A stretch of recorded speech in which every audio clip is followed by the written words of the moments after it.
दोस्तों आज की हमारी इस वीडियो का टॉपिक है electrical most important interview question के ऊपर है। मतलब आज के इस वीडियो में इलेक्ट्रीशियन से पूछे जाने वाले क्वेश्चन के ऊपर बात करेंगे। तो दोस्तों मैंने आपके सामने ये 5 सवाल लिखे हैं।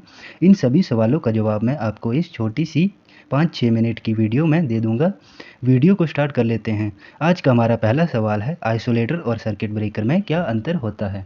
दोस्तों अगर आपसे यह सवाल पूछा जाए तो आपने छोटी सी 4 लाइनें बोलनी है। आइसोलेटर और सर्किट ब्रेकर यह दोनों ही इलेक्ट्रिकल उपकरण या स्विच होते हैं।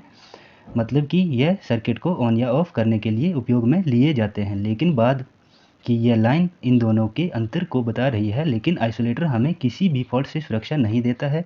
इसका मतलब है जैसे मेरी कोई मोटर है, वो मोटर ज़्यादा करंट लेने लग गई या किसी भी कारण से कोई भी प्रॉब्लम होती है तो हमारा आइसोलेटर होता है वो किसी भी कारण से कोई भी सुरक्षा प्रदान नहीं करता है। मतलब वो अपने आप ऑफ नहीं होगा। जबकि हमारा सर्किट ब्रेकर की बात करें तो यह इलेक्ट्रिकल फॉल्ट होने पर अपने आप सर्किट को ऑफ कर देता है। मतलब सप्लाई को अपने आप बंद कर देता है और हमको सुरक्षा मिल जाती है।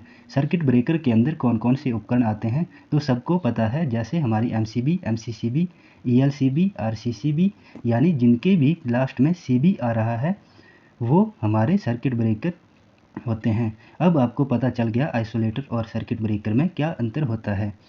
इसके बाद हम हमारे दूसरे और तीसरे सवाल के बारे में बात कर लेते हैं कि फेज़ वोल्टेज और लाइन वोल्टेज में और फेज़ करंट और लाइन करंट में क्या अंतर होता है। इस सवाल का जवाब काफ़ी कम लोगों को पता होता है। अब हम दूसरे और तीसरे क्वेश्चन के आंसर के बारे में बात कर लेते हैं।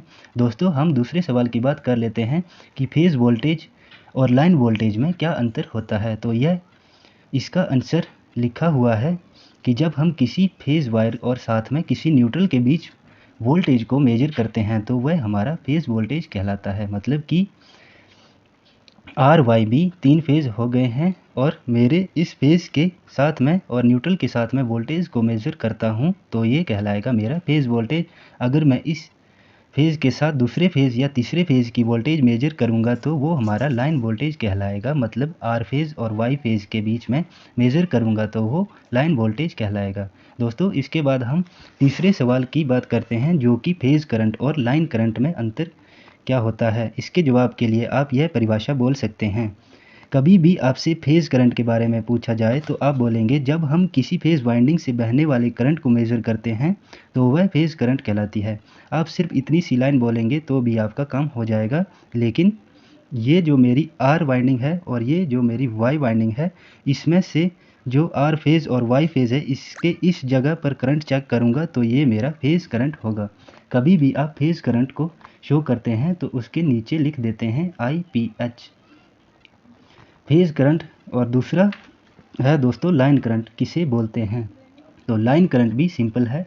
जब हम डायरेक्ट हमारे फेज़ वायर मतलब जो हमारी सप्लाई वायर है उसके करंट को मेज़र करते हैं तो वह हमारा लाइन करंट होती है। मतलब कि हमारे घर के अंदर एक फेज़ और एक न्यूट्रल आ रहा है, जब मैं फेज़ के अंदर करंट को मेज़र करता हूं तो वो कहलाएगा मेरा लाइन करंट। अब दोस्तों आखिरी के अंदर हमारे दो मुख्य छोटे छोटे सवाल बचते हैं। किलोवाट बड़ा होता है या एचपी कितने वाट होते हैं। तो सिंपल सी बात है दोस्तों, हमारा जो किलोवाट होता है वह एचपी से बड़ा होता है। किसमें कितने वाट होते हैं, आपको एक बात का ध्यान रखना है कि हमारे 1 किलोवाट के अंदर 1000 वाट होते हैं, जबकि 1 एचपी के अंदर हमारे 746 वाट होते हैं। तो इससे भी हमको पता चलता है कि 1 किलोवाट हमारा एचपी से बड़ा होता है क्योंकि इसमें हमारे वाट भी ज़्यादा होते हैं। अब दोस्तों इसी के साथ हमारा आखिरी सवाल बचता है जो कि है ओहम्स लॉ क्या है और यह क्यों ज़रूरी है। तो दोस्तों सबसे पहले ये ओहम्स लॉ क्या है। तो दोस्तों यह एक नियम है। नियम का मतलब होता है जो चीज़ें हो रही है वो इस नियम पर ही आधारित है। तो हमारे एक साइंटिस्ट है जिनका नाम जॉर्ज साइमन ओहम, उन्होंने हमको एक नियम दिया था।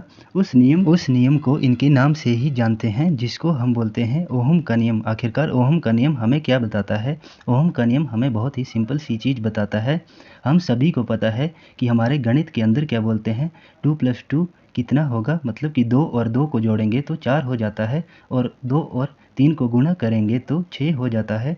इसमें ये जमा और गुणा का निशान ये आपस में इन दोनों के बीच के संबंध को बता रहा है। तो यही चीज़ हमारे इलेक्ट्रिकल के अंदर जो महत्वपूर्ण है, एक हो गई हमारी वोल्टेज, एक हो गया हमारा करंट और एक हो गया हमारा रेजिस्टेंस। ये तीनों चीज़ें हमारे इलेक्ट्रिकल के अंदर महत्वपूर्ण चीज़ें हैं।